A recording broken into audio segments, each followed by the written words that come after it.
बोया पेड़ बबूल का आम कहाँ से हुए।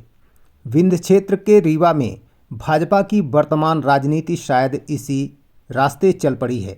भारतीय राजनीति में सत्ता और सिद्धांतों के बीच संतुलन बनाए रखना हमेशा एक बड़ी चुनौती रही है। भारतीय जनता पार्टी, जो अपने अनुशासन, राष्ट्रवाद और विचारधारा के लिए जानी जाती थी, आज ऐसे मोड़ पर रीवा में खड़ी है जहां उसकी मूल पहचान धुंधली पड़ती दिखाई दे रही है। पार्टी में हाल ही में हुए घटनाक्रमों ने यह सोचने पर मजबूर कर दिया है कि क्या भाजपा अपनी विचारधारा पर कायम है या केवल सत्ता प्राप्ति के लिए कोई भी समझौता करने को तैयार है। इसी संदर्भ में पुरानी कहावत बोया पेड़ बमूल का आम कहाँ से होए पूरी तरह से भाजपा पर लागू होती दिखाई पड़ रही है। देखा जाए तो भाजपा ने जिन नेताओं को अन्य दलों से आयात किया है, वे अपनी पूर्व राजनीतिक संस्कृति और कार्यशैली को साथ लेकर आए हैं। इससे भाजपा में कांग्रेस, बहुजन समाज पार्टी और कम्युनिस्ट पार्टियों जैसी कार्यशैली का समावेश हो चुका है। कभी कांग्रेस पर परिवारवाद, गुटबाजी, सामंतवाद और स्वार्थ की राजनीति करने का आरोप लगता था। आज वही हालात भाजपा में बनते नजर आ रहे हैं। रीवा जिला और मऊगंज जिला जैसे क्षेत्रों में यह प्रभाव स्पष्ट रूप से इन दिनों देखा जा सकता है। यहाँ भाजपा के मंचों पर जो कल तक पार्टी की आलोचना किया करते थे, अब वही नेता भाजपा की ओर से जनता के सामने भाषण दे रहे हैं, जिसमें पार्टी की विचारधारा पर सवाल तो उठ ही रहे हैं। वहीं दूसरी तरफ भाजपा के वरिष्ठ नेता और विचारक, जो कभी पार्टी के सिद्धांतों के प्रहरी हुआ करते थे, आज चुपचाप धृतराष्ट्र की भूमिका में नजर आ रहे हैं। वे सब कुछ देख रहे हैं लेकिन बोल कुछ नहीं रहे हैं। कुछ माह पहले ही रीवा सांसद जनार्दन मिश्रा के बयानों पर अगर गौर करें तो उनके बयान इस ओर इशारा कर चुके थे कि विंध्य क्षेत्र के पूर्व दिग्गज कांग्रेसी नेता स्वर्गीय श्रीयुत श्रीनिवास तिवारी को लेकर एक जमाने में राजनीति किस तरह से होती थी और अब उनके पोते सिद्धार्थ तिवारी त्योंथर से भाजपा विधायक हैं। स्वभाव से उनकी उम्र से ज़्यादा कहीं उनका तजुर्बा दिखाई देता है। अब विधायक भी बन गए हैं। कांग्रेस के गलियारे से ही बीते दिन आवाज़ आई थी कि सामंतवादी विचारधारा के सिद्धार्थ तिवारी का भाजपा में पतन हो रहा है। बीते दिन मुख्यमंत्री की बैठक में मनगवा विधायक इंजीनियर नरेंद्र प्रजापति द्वारा पोस्ट की गई फोटो से सिद्धार्थ तिवारी पर सफेदा पोता गया था। हालांकि विधायक ने कहा कि यह फोटो उनके किसी कार्यकर्ता ने उन्हें भेजी थी, उन्होंने बिना देखे ही पोस्ट कर दिया था। विधायक ने खेद प्रकट करते हुए यह भी कहा कि उन्होंने सिद्धार्थ तिवारी के दादा और पिता से राजनीति सीखी है और सिद्धार्थ तिवारी को अपना नेता मानते हैं। अब इसके बाद जो वीडियो सिद्धार्थ तिवारी का सामने आया है, वह यह बताने के लिए काफ़ी है कि उनकी मानसिकता में किसी व्यक्ति के बढ़ते रुतबे को देखना पसंद नहीं है। चश्मा और जैकेट पर दिया गया बयान फिलहाल यही साबित करता है।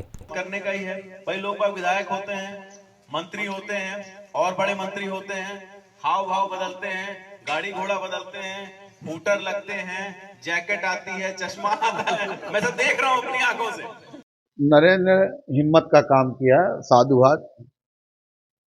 उसके पीछे की कहानी है कि जब नरेंद्र कांग्रेस में संघर्ष कर रहा था तो सुंदरलाल तिवारी, श्रीनिवास तिवारी जी ने उसको वो मान नहीं दिया, उसको टिकट नहीं दी, उसकी टिकट कट गई और राजेंद्र शुक्ला जी ने मान सम्मान रखते हुए उसे टिकट दिलाई और आज वो विधायक है। वो तो राजेंद्र शुक्ला जी और भाजपा की वजह से। तो उसका इस तरह का उसकी अंतरात्मा गवारा नहीं की कि जिस परिवार की वजह से मैं आज कुंठित हुआ, बाहर हुआ और उस घर में मुझे सम्मान नहीं मिला, भाजपा के अंदर वो सम्मान पाए, तो उसने जो निर्णय लिया वो अच्छा निर्णय है, साधुवाद है। क्योंकि इसकी टिकट सुंदरलाल तिवारी और श्रीनिवास तिवारी ने उसे कभी राजनीति में पनपने नहीं दिया।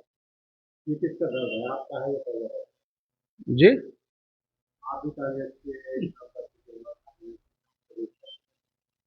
नहीं, ये दर्द तो अभी जो आया है वो नरेंद्र प्रजापति का आया है और आप जो चर्चा कर रहे हैं नरेंद्र प्रजापति जी की कर रहे हैं। तो आपका जो सवाल था उसका मैंने जवाब दिया है। अभी जो पोस्टर वार चालू हो गया तो क्या मानते हैं आपके उनकी उपेक्षा की जा रही है?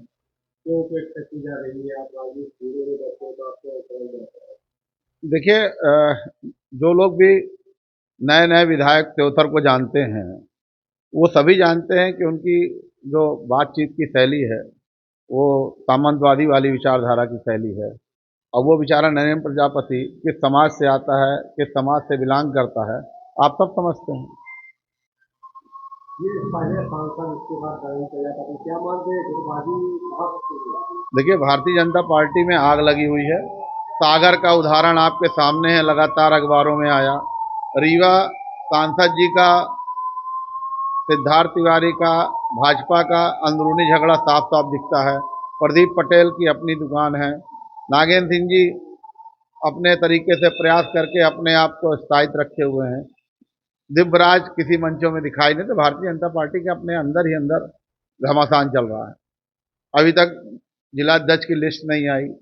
बहुत सारे नाम दौड़ रहे हैं। एक नाम तो कहा जा रहा फाइनल है, लेकिन लिस्ट आ जाए तभी मैं कह सकता हूं कि वो फाइनल है। तो ये वहाँ चलता रहेगा, क्योंकि काफी विदेश चल रहा था, तो उसके दूसरे तक चल रहा, दूसरे परिवार में पहुंचे हैं, तो इसलिए देखिए, स्वाभाविक है कि जो व्यक्ति कांग्रेस की संस्कृति से गया है, तो भारतीय जनता पार्टी के संस्कृति में एडजस्ट होने में समय लगता है। तभी भारतीय जनता पार्टी के कैडर को, संगठन को समझने में ये जो नए नए विधायक हैं उनको समय लग रहा है। दोनों ही कांग्रेस पार्टी से निकल गए। दोनों नहीं, पूरी कांग्रेस है। भारतीय जनता पार्टी में पूरी कांग्रेस है। राजेंद्र शुक्ला क्या है, लेकिन वो सेट हो गए। दिव्यराज जी क्या है, कांग्रेस है। नागेंद्र सिंह जी क्या है, कांग्रेस है। प्रदीप पटेल क्या है, बीएसपी है। तो जो लोग वहां गए, सेट हो गए, वो ठीक है। जो अभी नहीं सेट हो पाए, क्योंकि उनको लग रहा है कि हमें कैडबरी मिलेगी, लेकिन राजेंद्र शुक्ला के रहते उनको कैडबरी नसीब नहीं हो पा रही, थोड़ा समय लगेगा उनको। क्या मानते हैं? देखिए, नरेंद्र प्रजापति एक जीवित व्यक्ति है। वो अपने मान सम्मान से समझौता नहीं कर सकता, और उसने वही किया है। मैं उसको साधुवाद देता हूँ, धन्यवाद देता हूँ। नरेंद्र भाई, आप अपनी बात पे, अपनी पार्टी की विचारधारा को आगे बढ़ाइए। जहां कहीं आपको लगता है कि इस पार्टी के अंदर भी कुछ लोग गलत कर रहे हैं, आपको दबाना चाहते हैं, तो उनका आपको विरोध करना चाहिए। और यहाँ केवल एक आदमी की ताकत है, और उसी की ताकत के खिलाफ विद्रोह है। ये वहाँ पर बैठा था, और ये जो पोस्ट है कहाँ से, किस तरीके से एक कार्यकर्ता ने मुझे भेजी, कल ही रात को भेजा था, और मैंने बिना देखे उसको अपने आईडी में पोस्ट कर दिया। मकर संक्रांति की शुभकामनाएं प्रेषित करते हुए मैं सुबह जब ये बात जानकारी में आई, तो मैंने उसको डांटा भी कि ये कैसा क्यों किया। अब वो पोस्ट वहाँ पर जारी है, वही आप लोग बोल रहे हैं, ऐसा कहीं कोई मेरा विषय नहीं है। और सिद्धार्थ भैया हमारे नेता है, वही नेता है, और उन्हीं के आशीर्वाद से मैं वर्तमान में विधायक हूँ। बिना उनके आशीर्वाद से ये संभव नहीं था। और उनके भब्बा दादा और क्या नाम से सुंदर भैया के साथ में मैंने काम किया है, और उस परिवार का बहुत ऋण है मेरे ऊपर। ऐसी कहीं कोई मेरी दुर्भावना का कोई विषय नहीं है। क्या लगता है उस कार्यकर्ता की क्या मंशा रही होगी जिसने आपको फोटो भेजी? अब देखिए, समर्थक कौन किस सोच का रहता है ना। और आज की डेट में सोशल मीडिया का युग है। वहाँ बैठा था, मेरे फोटोग्राफर भी तो वहाँ पे अलाउड नहीं थे। मुख्यमंत्री जी का एक प्रोटोकॉल होता है, मैं भी वहाँ पर बैठा था, बिल्कुल टीवी के बगल में साइड में सिद्धार्थ भैया का वाई कमिया, ये भी मैं नहीं देख पाया। और वो पोस्ट मेरे पास आई और मैंने उसको उसमें डाल दिया।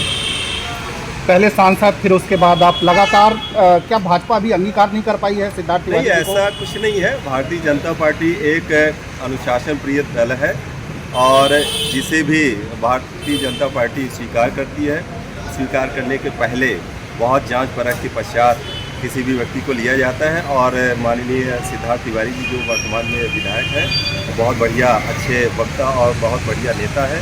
पूर्व में वो लोकसभा के तौर पर, प्रत्याशी के तौर पर भी वो नेतृत्व कर चुके हैं। और हमारा तो उस परिवार से बहुत ही पुराना जुड़ाव है, और ऐसी कहीं कोई बात नहीं है। और भारतीय जनता पार्टी का जहाँ तक विषय है, तो इस प्रकार से कोई विषय मेरे संज्ञान में नहीं आता है। लगातार स्थानीय नेता सिद्धार्थ तिवारी को घेर रहे हैं, तो क्या माना जाए कि भाजपा में सारी चीज़ें ऑल इज वेल नहीं चल रही हैं? सांसद जी से भी मनमुटाव हुआ था बीते समय, एक दूसरे पर सियासी पलटवार हुआ था। अब ये तो इस विषय पर सांसद जी ही बता पाएंगे। जहाँ तक मेरा व्यक्तिगत सवाल है, तो मैंने उस कार्यकर्ता को डांटा। अब चूँकि विषय इतना बढ़ गया, तो मैंने उस पोस्ट को जरूर डिलीट नहीं किया है। यदि कहीं कोई ऐसी बात आएगी तो मैं उसको वो भी कर सकता हूँ, लेकिन सफ़ेद कलर से ही होता है, न कि काले कलर से। अगर भूल बस यहाँ पोस्ट हुई है, तो उसके लिए खंडन क्यों नहीं किया गया पोस्ट मैं स्वयं खेद व्यक्त कर रहा हूँ। उस कार्यकर्ता को मैंने डांटा, और मैंने कहा ना कि भाई वहाँ पर ना तो मेरा फोटोग्राफर था, और सीएम साहब की भी आईडी में और आज की डेट में कहीं पर भी ये सोशल मीडिया में फ़ोटोज़ आ जाती हैं, उसे एडिट करके मुझको भेजा, ये मुझसे ज़रूर भूल हुई कि मैंने बिना देखे उसको पोस्ट कर दिया।